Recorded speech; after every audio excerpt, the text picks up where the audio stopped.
सो hi guys, इस video में हम एड्रीनल ग्लैंड्स के बारे में पढ़ेंगे और पैनक्रियास के बारे में पढ़ेंगे और हम लोग थाइमस के बारे में पढ़ेंगे और पैराथायरॉयड ग्लैंड्स के बारे में पढ़ेंगे। ठीक है, बाकी जो दो है जो मतलब पिट्यूटरी और थायराइड के बारे में हमने पहले से पढ़ा हुआ है और इसमें पीनियल के बारे में पढ़ लेंगे। ओके, तो इस क्लास के बाद हमारा ये चैप्टर खत्म हो जाएगा। ठीक है, फिर हम एक्सरसाइजेस देखेंगे इस चैप्टर का।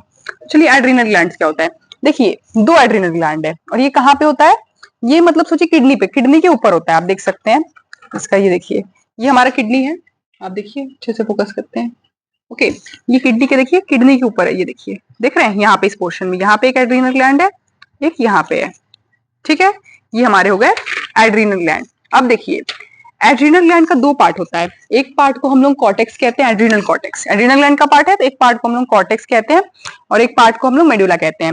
जो बाहर का मतलब आउटर पार्ट आप कह सकते हैं। ठीक है, उसे एड्रीनल कॉर्टेक्स कहते हैं और इनर पोर्शन को हम लोग एड्रीनल मेडुला कहते हैं। ठीक है, देखिए, अगर आपको डिस्क्रिप्शन लिखना है एड्रीनल ग्लैंड्स के ऊपर, क्योंकि एक ऐसे लॉन्ग आंसर क्वेश्चन भी आता है कि ग्लैंड्स क्या बताइए, तो इसमें आप ये सब लिखेंगे। ठीक है, अब देखिए, जो आपका इनर पोर्शन यानी कि एड्रीनल मेडुला, ठीक है, ये हार्मोन प्रोड्यूस करता है जिसे हम लोग कहते हैं एड्रेनलिन या एपिनेफ्रिन। ठीक है, इसे हम लोग इमरजेंसी हार्मोन भी बोलते हैं। ठीक है, आपको याद रखना है एड्रेनलिन। आपने एड्रेनलिन गश के बारे में सुना होगा कि एड्रेनलिन गश होता है। उसमें से क्या होता है ना, हम लोग बहुत एक्साइट हो जाते हैं।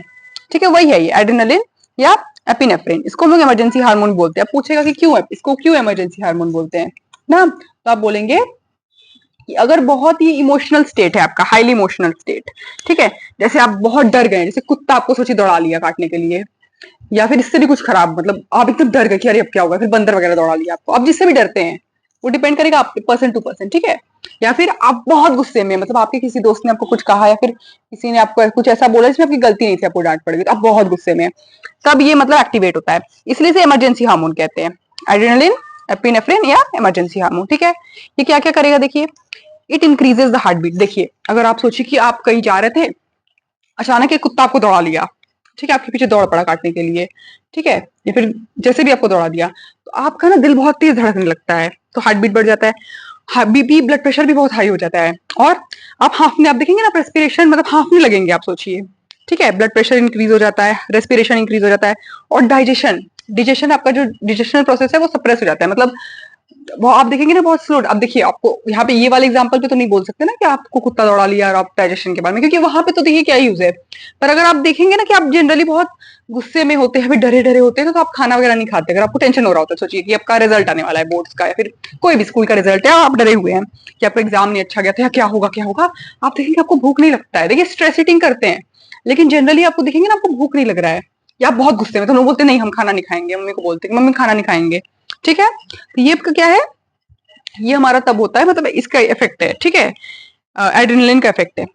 और हार्ट बीट आपका क्योंकि इंक्रीज हो गया है, ठीक है, और ब्रीदिंग रेट इंक्रीज है, तो जो हमारा मसल है, मतलब सांस सोचिए आप ले रहे हैं तो ज्यादा, मतलब ब्रीदिंग रेट ज्यादा ज्यादा ब्रीथ कर रहे हैं आप, सोचिए, तो जो हमारे मसल है ना वो ज्यादा खून रिसीव करते हैं। ठीक है, और ऑक्सीजन भी।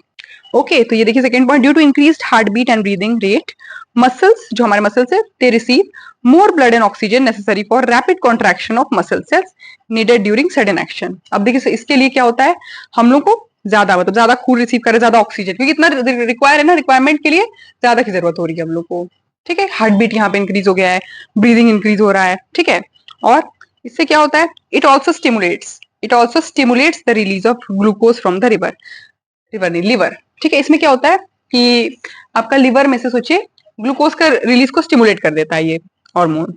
ठीक है, तो मतलब ये सब क्यों होता है, देखिए, गुस्से में आपको हो रहा है या फिर आप बहुत डर गए हैं, तो उसमें होता है। ठीक है, लिवर से ग्लूकोज मतलब क्या होता है, रिलीज करता है। तो इससे क्या होता है, हमारा जो शरीर है, मतलब हमारे खून में जो ग्लूकोज का लेवल है वो बढ़ जाता है। ठीक है, ये आपको ध्यान रखना है। इसे हम लोग फाइट और फ्लाइट, पूछता है ये कि इसको फ्लाइट और फाइट हार्मोन किसे कहते हैं, तो आप बोलेंगे एड्रेनलिन को। ठीक है, क्यों, क्योंकि भाई ये फाइट और फ्लाइट, मतलब ये क्या करता है ना, ऐसा कोई रिस्पॉन्स करेगा। आप सोचिए जैसे कुत्ता आपको दौड़ा लिया, समझे, हम ये एग्जांपल लेके बात कर रहे हैं, तो हम इसीलिए बार बार इसी की बात कर रहे हैं कि, तो आप सोचेंगे कि फटाफट उस वक्त ना फाइट और फ्लाइट, मतलब फाइट करे या भाग जाए। अब डिपेंड करेगा ना क्या है। अब आप देखिए सोच के करेंगे ना फाइट किसी भी चीज से, कि डिफेंड करना है कि भाग जाए हम, ना वो आपको डिसाइड करना होता है। तो ये मतलब उस हिसाब से, अब देखिए कुत्ता आपको दौड़ा दौड़ा लिया, सच सोचिए, तो आप सोचेंगे उस वक्त यार क्या करे, इस तरफ भागे उस तरफ भागे, किसी के घर में चले जाए, ठीक है, या फिर कोई और ऐसा सिचुएशन आ गया जिसमें आपको लग रहा है ओ माय गॉड हम तो फंस गए। ठीक है, तो फाइट करना है फ्लाइट करना है, आपको डिसाइड करना पड़ेगा। तो ये हार्मोन के लिए प्रिपेयर करता है। ठीक है, तो एक इंपॉर्टेंट है ये। ओके, अब हम लोग आएंगे पैनक्रियास। देखिए ये बहुत इंपॉर्टेंट पूछता है कि कौन सा ऐसा ग्लैंड है जो एक्सोक्राइन और एंडोक्राइन बोथ बोथ है, वो पैनक्रियास है। मतलब उसमें वो ऐसा भी मतलब डक्टलेस वाला हार्मोन भी रिलीज करता है डक्टलेस वाले की तरह, और एक्सोक्राइन भी है, मतलब डक्ट से भी वो भेजता है, ट्यूब से भी भेजता है अपने सेक्रीशंस को। ठीक है, ओके, ये कैसा होता है? It is elongated flattened organ विच, अब देखिए पूछता है, लोकेशन तो पूछता ही है, तो क्या कैसा होता है? देखिए पैनक्रियास देखते हैं, आप देख सकते हैं ये वाला, आप देख रहे हैं ये वाला पेनक्रियाज है। इलोंगेटेड फ्लैटेंड मतलब देखिए कुछ ऐसा ऐसा ऐसा ऐसा दिख रहा है, ठीक है, लंबाई में ही है और फ्लैट सा होता है। Okay, so it is exocrine as well as endocrine.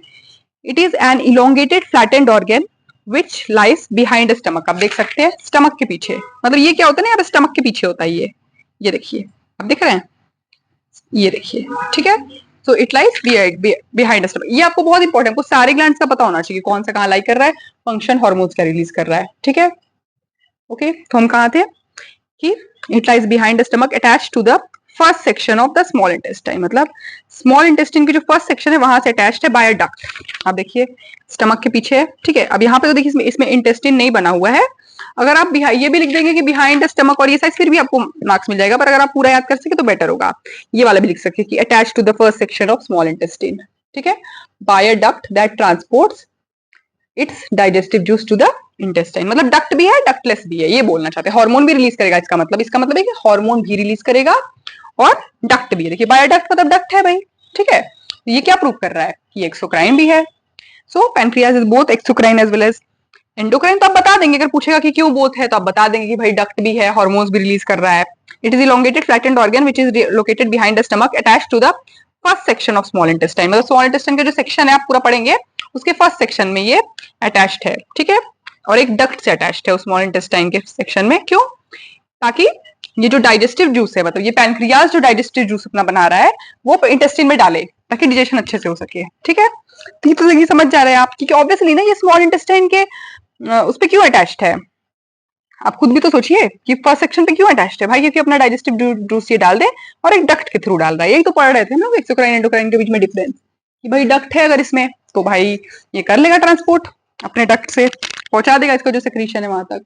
ठीक है, अब देखिए इसके अलावा हॉर्मोन्स के लिए क्या है, मतलब वो तो एक्सोक्राइन पार्ट हो गया। हॉर्मोन्स के लिए इनके पास क्या होता है, क्लस्टर, छोटे छोटे छोटे क्लस्टर है हार्मोन प्रोड्यूसिंग सेल, जिसे कहते हैं आइसोलेट्स ऑफ लैंगरहैंस, पूछता है। और ये आइसोलेट्स ऑफ लैंगरहैंस दो हार्मोन सिक्रीट करते हैं, इंसुलिन और ग्लूकागॉन। ठीक है, अब इंसुलिन क्या है? इंसुलिन एक कॉम्प्लेक्स प्रोटीन सब्सटेंस है जो क्या करता है, देखिए इसका फंक्शन वगैरह आपको याद करना पड़ेगा, ये थोड़ा सा रटने वाला चैप्टर है, आप कह सकते हैं, समझ के रटना है ऑल्दो। तो इंसुलिन एक कॉम्प्लेक्स प्रोटीन है, ठीक है, ऑब्वियसली एक प्रोटीन है that acts on the liver, liver पे एक्ट करेगा। तो क्या करता है लिवर पे, मतलब क्या काम करता है वो, formation of glycogen from glucose करवाता है।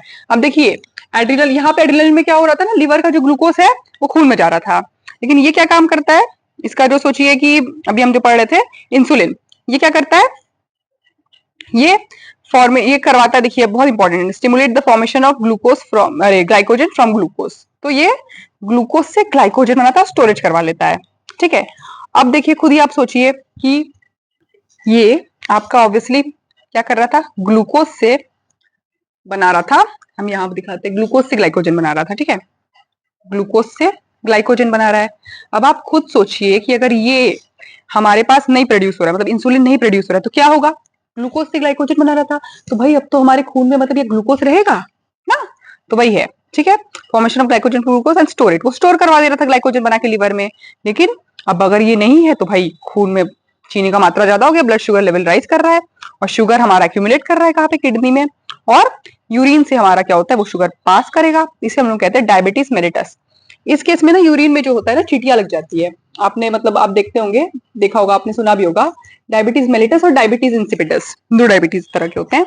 इसमें क्या होता है ना, यही वाला इंसुलिन नहीं प्रोड्यूस हो रहा था, तो भाई अब ग्लूकोज से ग्लाइकोजन कहाँ बनेगा, स्टोर कहाँ होगा, तो भाई ग्लूकोज रह रहा है खून में, और वो उससे क्या हो रहा है ना, किडनी पे जाके फिर उसके बाद यूरिन के साथ वापस आ जा रहा है बाहर। ठीक है, जिसे हम लोग डायबिटीज मेलिटस कहते हैं। ठीक है, अब the effect of glucagon is directly, हाँ अब देखिए इंसुलिन और ग्लूकागॉन, अब देखिए ग्लूकागॉन का बस डायरेक्टली उल्टा है, मतलब ऑपोजिट काम है इंसुलिन से। ये क्या करता है ना, ग्लाइकोजन को ग्लूकोज में कन्वर्ट करता है लिवर में, और शुगर लेवल को बढ़ा देता है। ठीक है। अब देखिए दोनों चीज हर चीज जरूरी है ना, तो इसमें क्या करता है ना, ये वो क्या कर रहा था, इंसुलिन ग्लूकोज को ग्लाइकोजन, ये उल्टा ग्लाइकोजन को ग्लूकोज में कर देगा इन द लिवर में, और खून में जो ब्लड शुगर लेवल है उसको इंक्रीज कर देगा। ठीक है, तो ये दोनों मिलके काम करते हैं, तो आपका ब्लड शुगर लेवल कांस्टेंट। अब ऐसा भी नहीं कि भाई एक के बिना एक चल जाएगा आराम से, नहीं, दोनों होना चाहिए ना। इंक्रीज भी, क्योंकि ऑप्टिमम मेंटेन करना है ना भाई हमको, इंक्रीज भी करना जरूरी है। नहीं तो देखिए एक पता चला कोई डिक्रीज कर रहा है, तो इंक्रीज करने वाला भी होना चाहिए ना, कि पता चला डिक्रीज करते करते डिक्रीज ही हो गया। ठीक है, ओके, तो ये हमारा हो गया क्या चीज, पैनक्रियास। हमने पैनक्रियास पढ़ लिया, तो ये आपको देखिए इसका सब पता होना चाहिए, slates of Langerhans, insulin, glucagon, ये सब बहुत ही देखिए इंपॉर्टेंट है। ओके,